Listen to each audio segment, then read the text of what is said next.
and foremost, everyone's got to understand these decisions they're not easy decisions, and they're tough decisions. And if you don't listen to your experts, then they're irresponsible shots in the dark. Well, I listen to my experts.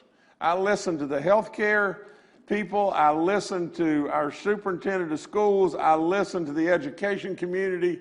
I listen to our parents. I listen to everyone, especially our experts. Now, in regard to the May 12th date, we have to make a decision well in advance, well in advance, to make the right decisions on an extension of the election.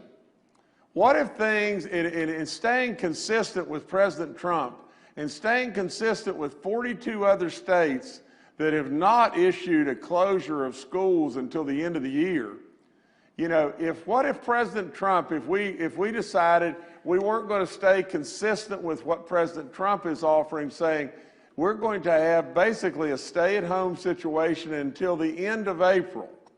What about if toward the end of April, things start looking much better? We don't have time at that point in time to extend an election, but we've got to make a decision today on extending an election. We don't have to make an a decision today on terminating school for the balance of the year. There are real values that have been said over and over from our superintendent of schools that he already addressed today. There are real values to being able to get our kids back in school, if it's even for just 2 or 3 weeks.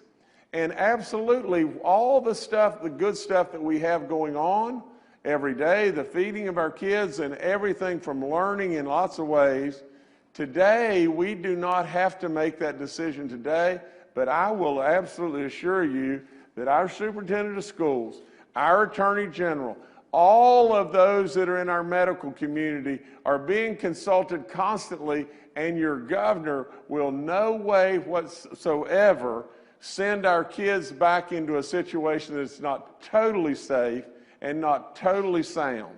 So with all that being said, I'm going to do the responsible thing. I'm going to listen to our experts. I'm not going to shoot in the dark, and I'm not going to do something that basically denies our kids some level of hope.